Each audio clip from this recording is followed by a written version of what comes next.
Okay, welcome everyone to our January 25th Kiwanis Club virtual meeting. As with all meetings, we are going to begin with the Pledge of Allegiance. So I'm going to step out of the way so you can see the flag, and if you'll unmute your microphone and say the pledge with me. I pledge allegiance to the flag of the United States of America and to the republic for which it stands, one nation, under God, indivisible, with liberty and justice for all. Okay, now I'm going to go ahead and go through and leave this background because it takes me a while to switch it out.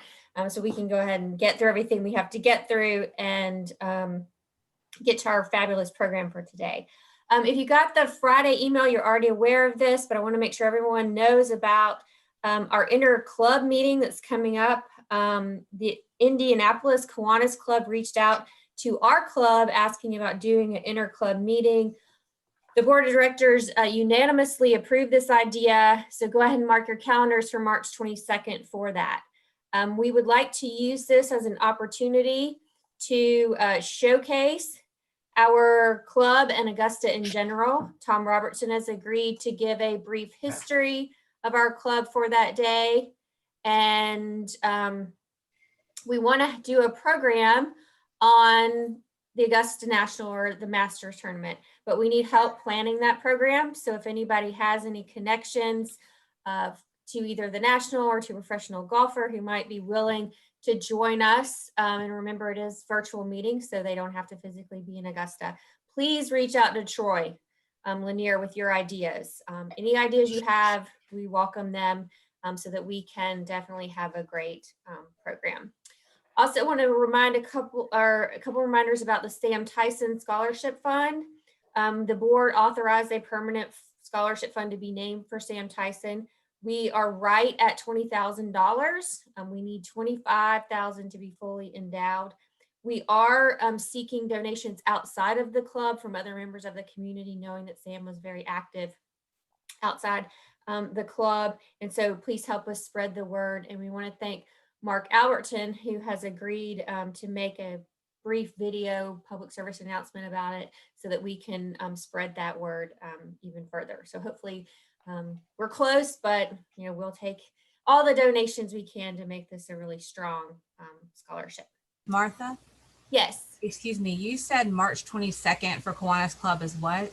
The inter-club meeting with the Indianapolis Kiwanis Club. So we're gonna have a big group of us and them all together.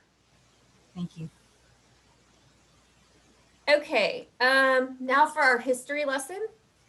Exactly 34 years after Thomas Edison and Alexander Graham Bell founded the world's first telephone company, Bell made his first transcontinental telephone call on January 25th, 1915. Following Alexander Graham Bell's invention of the telephone in 1876, telephone service spread quickly. By 1890, the Bell telephone had spread to most major cities in the United States. A year later, the first commercial long-distance line extended 45 miles. Phone service between New York City and Chicago began in 1892. The introduction of loading coils in 1899 aided the expansion of a long-distance service. By 1909, AT&T set out to establish a transcontinental line. 5 years and 4,750 miles of telephone line later, AT&T completed construction on June 27th, 1914, erecting the last pole in Utah. However, the line was not made operational until San Francisco's exhibition to mark the completion of the Panama Canal. The circuit the 1915 call was made on consisted of 2,500 tons of copper wire, 130,000 poles, and 3 vacuum tube repeaters. Bell placed the call from New York to Thomas Watson, his former assistant in San Francisco. Bell and Watson were asked to reenact their first conversation on the telephone from March 10th, 1896, where Bell said, "Mr. Watson, come here, I want to see you." to summon Watson from the next room in his Boston laboratory. On the June 25th, 1915 call, Bell said, "Watson, come here, I want you." This time, Watson replied, "It will take me a week now." Also on the phone were AT&T president from Jekyll Island and President Woodrow Wilson from Washington. The commercial transcontinental phone service would begin that March, and a call between New York and San Francisco would cost $20.70 for the first 3 minutes and $6.75 for each additional minute. I think we can all agree that we have come a long way on telephonic communications given what we're having in our meeting today, but I thought that was really interesting. So now we are going to award our attendance prize, which is a $15 gift certificate to Toast, Wine, and Beverage. And thank Mark Alberton, as always, for helping coordinate this. So Mr. Fletcher, if you can give me a number between 1 and 30. 23. Okay, I'm going to count from the bottom.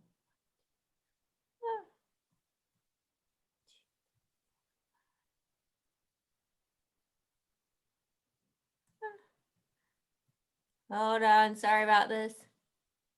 Nick Euros, you are our winner today, and we will get that gift card in the mail to you. At this time, I would like to hand over the program to our president-elect, Troy Lanier, to introduce our guest. And before we introduce everybody, just a note on the interclub meeting for March 22nd with the Indianapolis group. It's something that I don't think we've done before, at least I can't recall it. And from talking with them, I think they are going to try to put together some program that they're going to invite us to, maybe on the Indianapolis 500 or some big event in Indianapolis. And they're interested in the Masters Golf Tournament here. So what we're trying to do as a club is come up with a speaker that they would be interested in, that we'd all be interested in. So if you have any suggestions about anybody who might be a good speaker to talk to us all about the tournament, then please call me. Would love to get any suggestions that you might have. As far as our speakers today, we've got two, and we'll introduce Ms. Cobb first. Dr. Malinda Cobb grew up in Saluda, South Carolina. She earned her undergraduate degree from Newberry. She obtained her master's degree from Georgia State, her specialist degree from Augusta State, and her doctorate from Georgia Southern. She taught drama and English in high school for 10 years. She also taught and served as an assistant principal and principal at the elementary school level.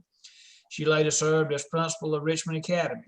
She currently serves as Associate Superintendent of Academic Services for the Richmond County BOE of Education. She supervises the district federal grant programs and the technology department, the teaching and learning department, and the CTAE department.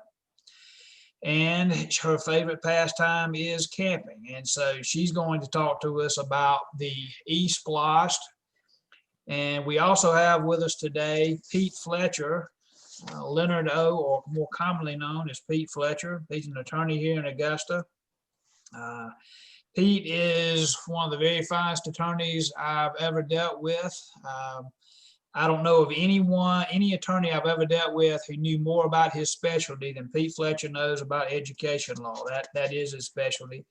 And he's been doing it for a long time. To put it in perspective, Pete was admitted to the bar in 1969. For me, I was 3 years old at that time. Some of us weren't born then. But Pete's been doing it for a long, long time. He's very good at it. As far as his educational background, he's a Richmond Academy graduate. He obtained his undergraduate degrees at Augusta College in Mercer and his law degree from Mercer. He serves as the board counsel for the Richmond County Board of Education, and he has done so for approximately 40 years. He also serves as board counsel for the Columbia County Board of Education. He served as president of the Augusta Bar Association, president of the Georgia School Boards Association School Board Attorneys Group. He's been very active in the community. He served as president of the Augusta Junior Rowing Association and as director of the Augusta Rowing Club. And both Pete and Malinda have a great deal of information about the SPLOST and how they are affecting our community. And they both are going to speak to us about the SPLOST initiatives for Augusta and I guess this part of the state. I think Pete is going to present first. Thank you, Troy. And on behalf of the Richmond County Board of Education, we appreciate the opportunity to speak with you and educate you on financing and how SPLOST works. You had asked me to review the history of the SPLOST, to tell the purpose, to review the latest one, which is we call Phase 6, and to talk about technology, which Malinda will talk about. When I first started working for the Board of Education in 1972, the only two ways you could construct buildings was with cash or with a bond issue. And a bond issue was where you would ask the voters to approve to impose upon themselves an ad valorem tax that would last 20 to 30 years. So you can imagine that was not the most popular way to finance school systems. And accordingly, school systems always lag behind in having quality buildings. And so when the SPLOST came about, when I will talk to you about it later on, we discovered that 40% of the money that was paid into the SPLOST in Richmond County was paid by people who didn't live in Richmond County. Plus, you were just paying a penny on a purchase, so it was much more amenable to our public than was the general obligation bond issues. And so the e-SPLOST has made a real difference in all of the school systems in Georgia for having up-to-date and good facilities. It's kind of ironic that in 1996, we still didn't have a SPLOST. And so we were going out with an $85 million general obligation bond issue, which was a lot of money back then. But we really felt we just needed that for growth and to refurbish. And the public approved that. On that same ballot, though, was a Georgia constitutional amendment authorizing legislation to have a SPLOST. And so in March of '97, that referendum to pay off, we did a referendum to pay off the 1996 bonds for $85 million, which SPLOST dollars passed. But ironically, it was the closest vote we've ever had, and we thought it would have been the one that the taxpayers liked the most, because we were saying we won't do general obligation bonds that can't be paid back by the SPLOST. But in any event, the legal history and the underpinnings of the SPLOST are that in 1996 at the general election, the Constitution was amended, which allowed the school board to impose, levy, and collect a sales and use tax for educational purposes. And educational purposes are defined very narrowly. And so how were they defined in this constitutional amendment? It would be at a rate of 1% and shall be imposed for a period of time not to exceed 5 years. So each SPLOST can go 5 years. The problem with that is elections are every 4 years. So once in a while you have to overlap where you go ahead and pass a new SPLOST if the public will approve it, but you don't really start spending it until you get through collecting the last cycle. And that's what we did this November. Otherwise, if we'd have done it in an off year, it would have been the cost of $200,000 to hold the election. And we really try to avoid that. So we usually try to pass them when there's another election going on. But under that constitutional provision that passed in '96, the SPLOST could be used for capital outlay projects for educational purposes. We could retire previously incurred general obligation debt, which we did. We did that a long time ago, or do a combination of those things. And so after the constitutional amendment came into effect, the General Assembly then had to pass some legislation, which they did, And I've pointed out here and given you a site in case you're interested in it. But we levy the sales tax for educational purposes, but it's administered by the state of Georgia tax commissioner. And if we're going to issue general obligation debt, then we've got to let the public know we're doing that. And generally, that's what we do. Is we do issue debt, but the point is it's not paid back, even though we have to pledge the property of all the taxpayers. We pay it back out of the SPLOST proceeds, and so in case we did poor planning and could never pay it back, which obviously we don't want to happen, and it won't happen. But there's something called a state intercept provision that can, if we miss any payments, they can come in and handle it, so it protects the taxpayer. So this SPLOST legislation is really good for school systems, and it gives a lot of protection to our local taxpayers also. We have averaged over about $750 million in projects, not counting the one we're just getting into. And out of all of those projects, we do about 25 to 30 each every 5 years. We've done them all within budget, and we've never had one single lawsuit. Now, how do we avoid all of that? Well, the first thing we do is we have a planning committee, which consists of a construction project manager, the deputy superintendent, chief financial officer of the school system, the board attorney, and investment bankers. And we meet about once a year, and we look at what interest rates are, what we are earning, and we have set up our project so that we can adjust based on what's coming in. So that's one layer of protection.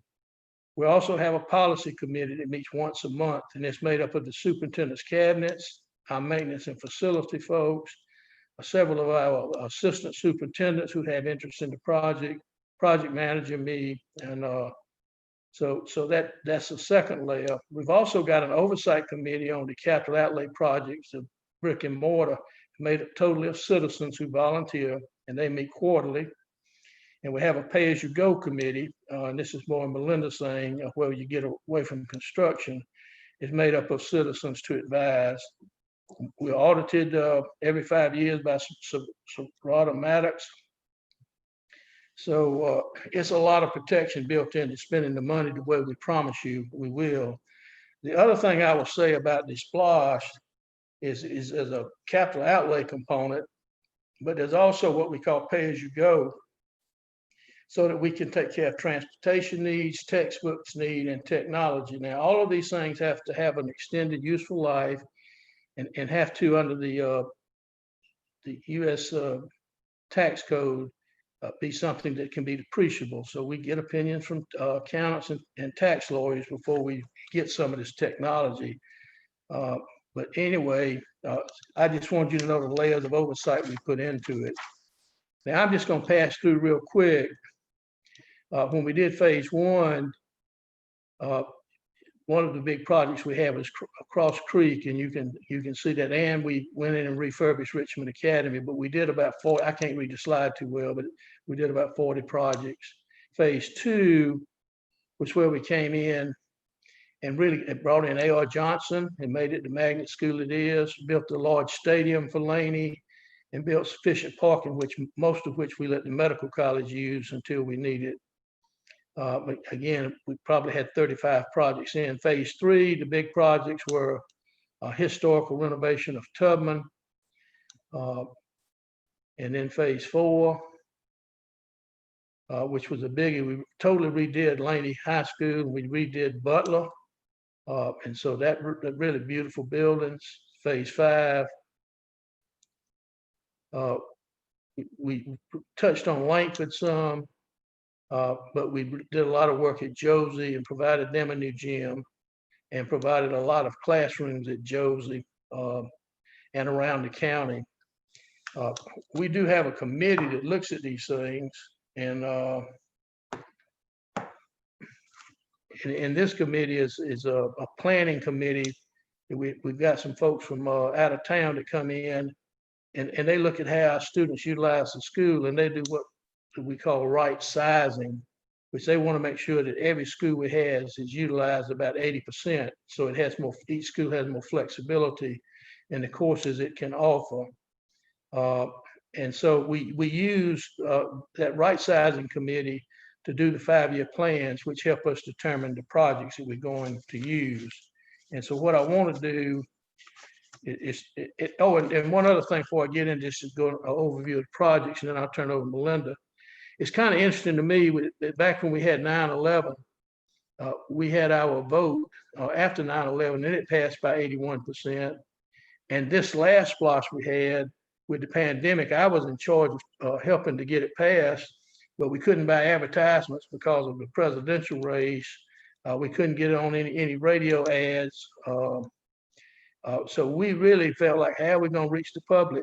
We couldn't buy newspaper ads. So we turned to the parents and social media. And to me, I just was so pleased and surprised that it passed by 81%. And the school system had very little to do with pushing that like we usually do just because of the pandemic, but the parents came through, and so I just was proud of the fact that given all the problems we've got, the support we had from the citizens and parents was 81%. All right, so kind of, if you could walk up to the chart I have for them, then I can kind of go through. I'm not sure how good you can see the chart, but let me tell you what we've got this time. We've got projected total amount of we will collect about 205 million, and roughly 157.5 of that is for brick and mortar, and then 40 million is for pay as you go. And Malinda's going to talk about how we're going to spend about 30 of that 40 million, and then we have 7,500,000 contingency. But here's what we plan to do real quickly, and you can see all the projects. But we plan to construct a new school near Fort Gordon because the growth out there from the cyber center, we've already filled up the school we built 3 years ago. Sue Reynolds is overcrowding, it's out there, so we're going to add addition out there.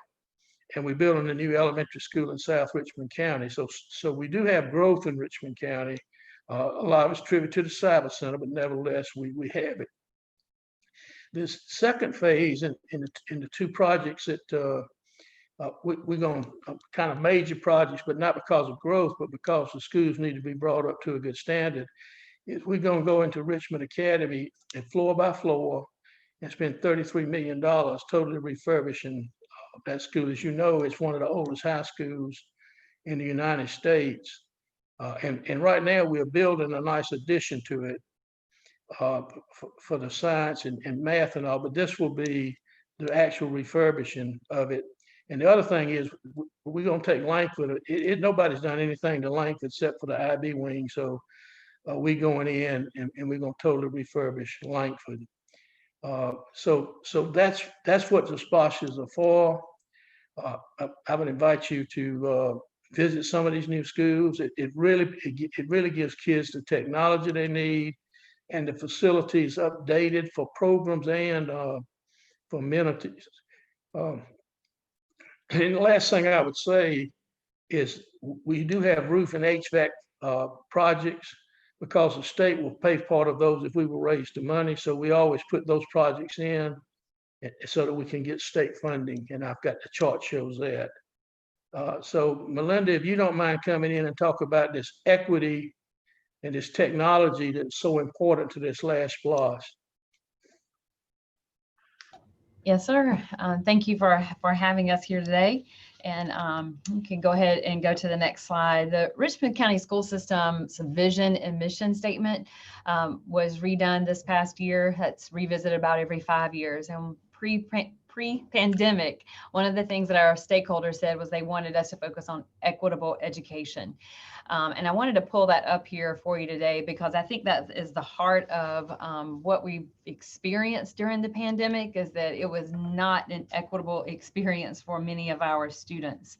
And what do we mean by that? There's a lot of data coming out now showing that the students that have been impacted the hardest by the shutdown has been students from low socioeconomic backgrounds.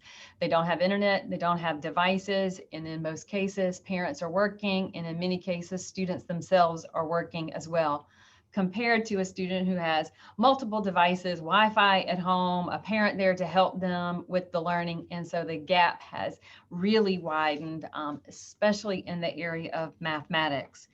So as a school district, and on the next slide, you can see we have two goals that we are working on that we know that will get us the most gains. And the first one is not about today's presentation, but just to let you know, we really are trying to attract and keep our teachers. 36% of our teachers have less than 3 years of experience. That's a lot. And so currently 50% of our leaders have 3 years or less of leadership experience. So we're really trying to work around that area of retention for our teachers and leaders. The second one is that technology equity divide. We set a goal for all of our schools to try to have at least 60% of their students covered with a device for the student to be able to take home. We have almost reached that goal, and I will share that those numbers with you. On the next slide, I'll show you where we've come from and where we're going. We started a one-to-one pilot, and what we mean by one-to-one is that we have one computer for each student. That student actually checks out the computer just like you checked out your textbooks back in the day, and they take that computer home with them, and it's theirs. So we started a one-to-one pilot several years ago, and we have now, we have a one-to-one initiative at Freedom Park, Bel Air K-8, Murphy Middle School, Richmond Hill K-8, Wheelus Road. We tried it at the Lit Center and the Early College and our Cyber Academy program. So in all, we were able to distribute one-to-one 6,500 devices for those students. Also, since 2017, we have been able to provide a laptop for every teacher, principal, and counselor. That was something we had not been able to do before. And then we also have Promethean boards, active boards, those panels that are in every classroom. The type of Promethean board varies, but each classroom now has that. And then key to our success, we upgraded each school to a 10 gigabyte connection. If you'll just think of it very simplistically, but we used to have a 2-lane highway. Now we have a 10-lane highway going to and from each of our schools.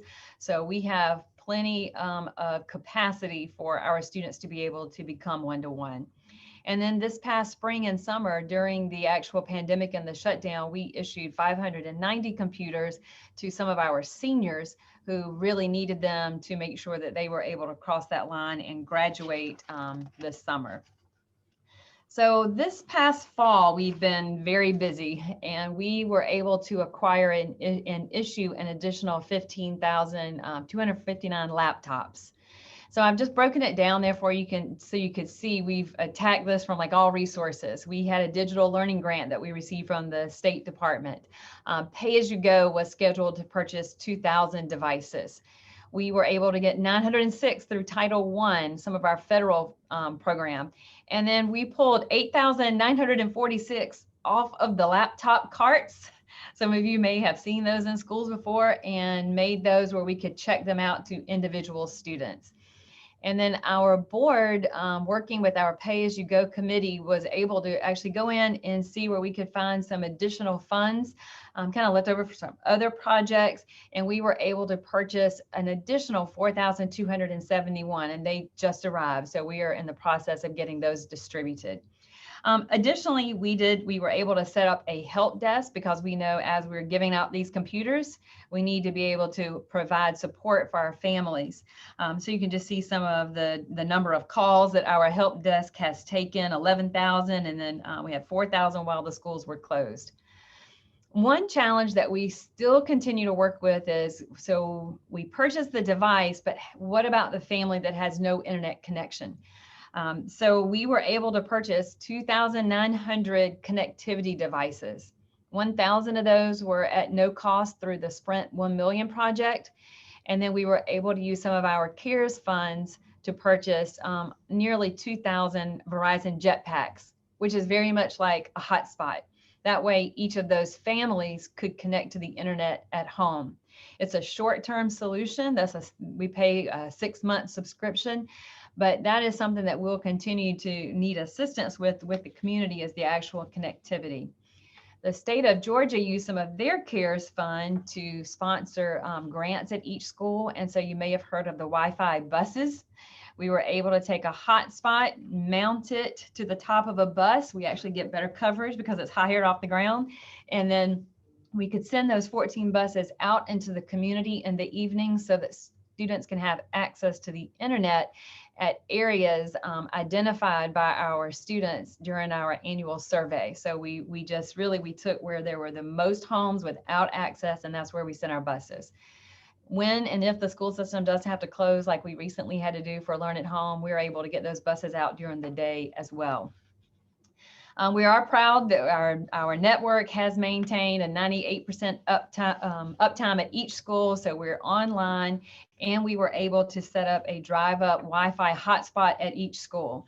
If you have transportation and you are able to get to your school, you can have access to the internet there as well. So those are some of the things that we've worked on. But we know that we're out there, we're kind of putting a Band-Aid on the situation by purchasing laptops, and our community donated laptops directly to students. But we have to have a plan. So once we go to one-to-one, how do we maintain that? How do we keep, from 5 years from now, all of our technology goes out of date at the same time? So we also have what we would call our refresh plan, and I'll show you a little bit about that. We know that it would take approximately $30 million for each student to have a laptop and replace those laptops on a 5-year cycle. So we took the number of students based on our FTE, the number of teachers, and then the industry standard is that you want to keep about a 10% in your pool ready to distribute to a student. Maybe if the laptop broke, it needs to be returned under the warranty. So we want to keep 10% on hand for that just in case. And then with laptops comes the wireless infrastructure, which is about $10 million by the time you cover each one of our schools. The great thing about that part is that E-rate will actually pay 85% of that.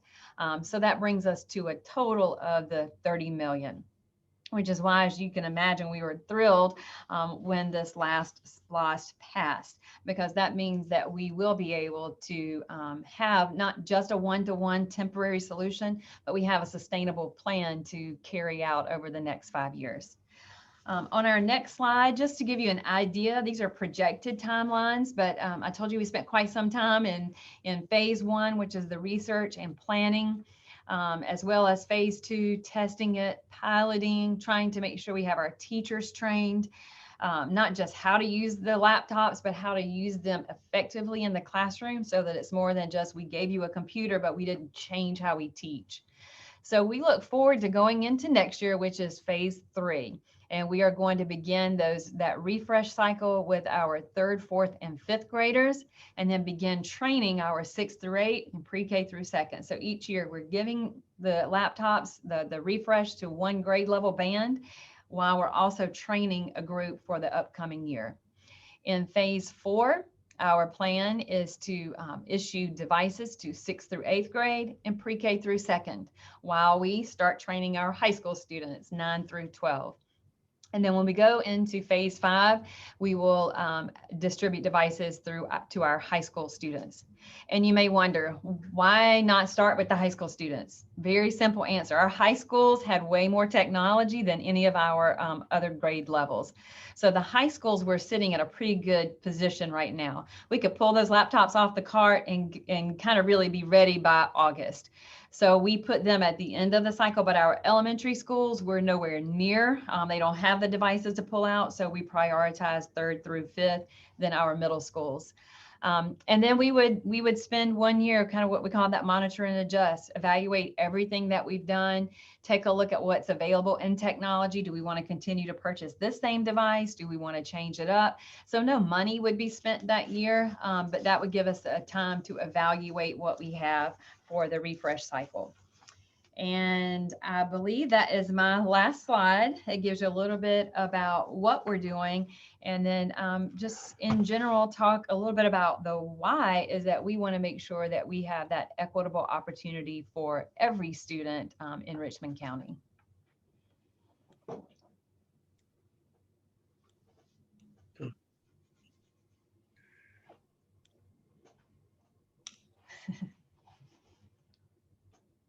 Okay, are you all ready for questions now? Yes, ma'am. Okay, so who has a question?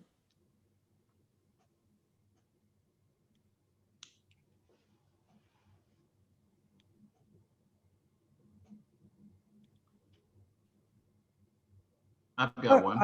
Okay, go ahead. What's, Malinda or Pete, what's your biggest challenge? Is it training, staffing, funding, all those things? And what is your biggest challenge? Well, right up until we passed this SPLOST, funding had been one of the biggest, and keeping them refurbished. Malinda, why don't you answer that though? I think today's biggest challenge is getting our hands on some of the devices as well, because so many, we're glad we have that funding, but so many people are purchasing devices that there's a long wait time. The second thing after that is training, like what you mentioned, for the teachers how to use it, for the students how to use the devices, and for their parents. I would say probably right after that would be the connectivity. Just trying to figure out how do we get everybody where they have access to internet, even at home. Do y'all contract for services for connectivity or do it yourself, or how do you handle that? Currently, the state has a contract with several providers, and so we are able to use that state contract. We chose Verizon because it does have the greatest coverage in our area, and we are currently using our CARES money to pay for that. What will we do when we don't have that CARES money? We will need an alternate plan. Thanks.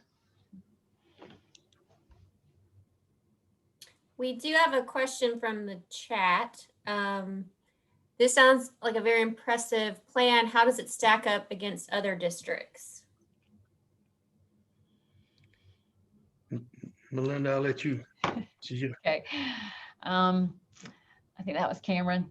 So yes, there are districts that moved to one-to-one previously. Some districts are using their local funds to purchase these devices. We stack, I would say it compares to a lot of the other districts with the one-to-one, in that we're doing the same thing. We're providing the devices, we ensure our computers, we put the tracking software so that we can get the devices back. That part of our plan is very much like other districts. We are very fortunate that we're able to have the SPLOST as a funding source, so that we can still continue to use some of our local dollars for that training piece, and to make sure we have software that's loaded on that, and make sure that our actual network system itself is up and running. It's new, so we'll be evaluating it as we go.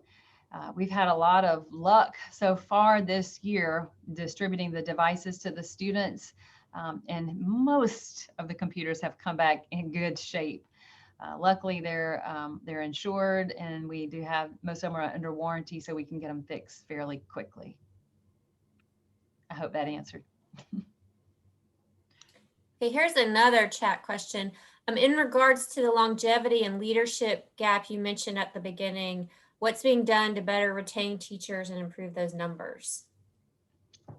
Well, I think we could probably do another whole presentation on that topic one day. And we have tried to make sure that we have a better onboarding process for our teachers. We've provided some teacher quality facilitators. We actually have 5 people dedicated just to working with new teachers and trying to make sure that they all have a mentor.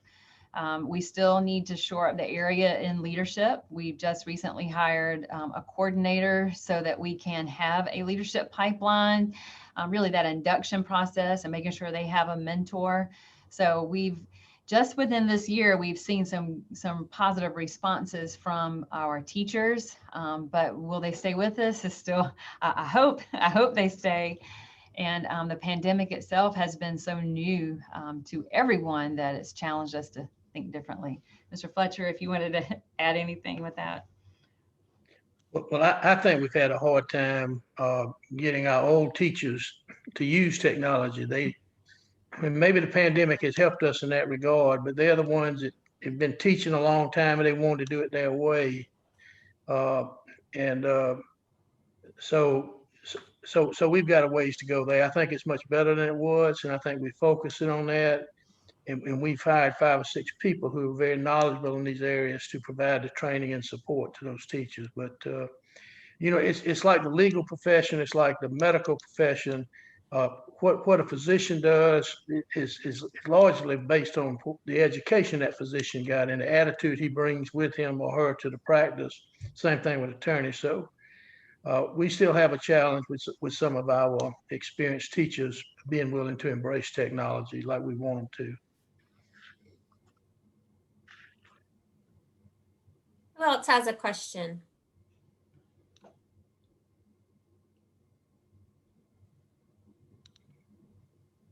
Okay, Cameron has another one. Are the property tax collections trending positively to continue to support these ongoing operating expenses? Well, I think that's the answer to that question is yes. Even when we were in that period of time from 2009 through 2014, while we didn't have any growth in our property taxes, they remained stable. So they would support our SPLOST and they would support the operations of our school, not with growth, but with what we had. And I will tell you that with this SPLOST, we look. I mean, we have a lot of meetings where we trend to see, and actually we got more income coming in off the SPLOST now. And in fact, I know it's not going to surprise any of y'all, but the biggest collection of SPLOST each year is the month after Masters. So the Masters generates more SPLOST money for us in the whole month of December and Christmas, I'm sure. So the point I'm trying to make is both with ad valorem tax income, which it remains stable. And in fact, it has grown so that next year, if the school board needs to do that, it can collect a few million more taxes through ad valorem. Now, they generally don't like to do a lot of that, but we've had some growth in our tax digest this past year, which we hadn't had in a number of years prior to that time. But yeah, the collections from the sales tax are much stronger than you would envision, and we have not taken a beating with this pandemic. They are coming in at the same rate or higher than they did last year. I have a question. I'm sorry if I've missed this earlier. I had a plumber here I had to talk to. But does it help the Augusta area having the cyber center here as far as like getting, connections with local schools and the school systems? Does that help things with, Well, yeah, it has. I mean, we have cyber program at Richmond Academy, and that new building we're putting up is part of that. Right. And we've got it in 2 or 3 other high schools. We've got one of our vocational pathways now is cyber education. We formed partnerships with Fort Gordon and with the Cyber Center, who provide training and seminars and help write curriculum. So I think that's been very positive. And as I said earlier, we built a school on Dyess Parkway about 3 or 4 years ago, which is completely filled up. Sue Reynolds is completely filled up. And so we're building another school on Fort Gordon Highway near Fort Gordon. All of that is to handle the growth because of the Cyber Center. It's pretty phenomenal. Yeah, that's great. Malinda, did I miss anything on that? I think you got it. They've been very helpful as we've tried to integrate computer science into every grade level.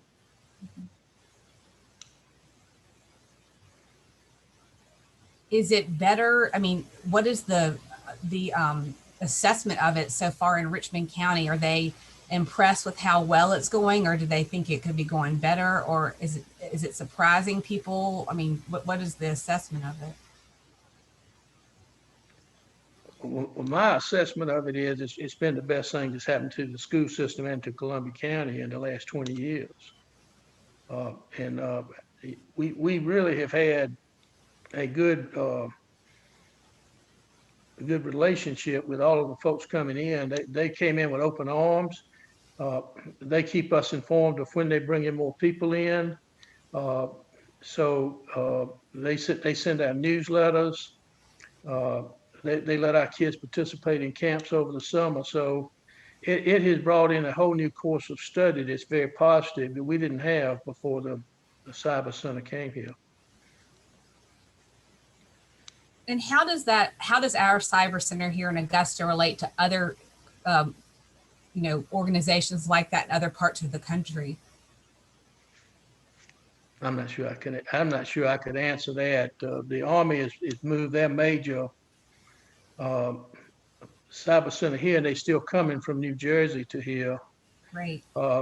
And a lot of what they do at Fort Gordon, we don't know because it's top secret. You know, I've got a friend that says that they have these young people with joysticks shooting down planes over Saudi Arabia. Well, I don't know if that's true or not, but but it's two aspects. One is the military mission, which is top secret, but it has added to our economic community. But all of the support it takes from private industries for that military mission, we've attracted a lot of businesses, high-tech businesses in that want to be a part of the training and to open up paths for people to get into cybersecurity. So it's the biggest thing that's happened. Educationally, it's the biggest thing that's happened in this community in a long time. Right. Are there any other questions?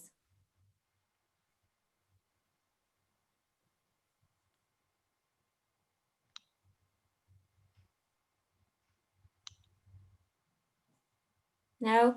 Okay, well, I want to thank both of our guests for a very informative, insightful, encouraging program, and a very timely one as well.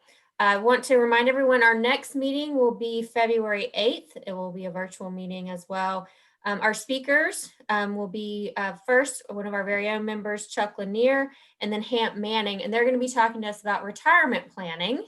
So that should be a really interesting and useful program as well.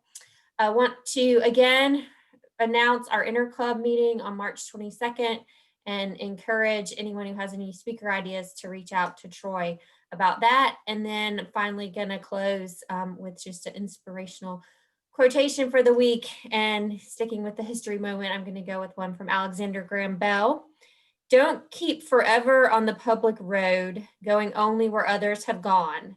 Leave the beaten track occasionally and dive into the woods. You'll be certain to find something you have never seen before. So that was from Alexander Graham Bell.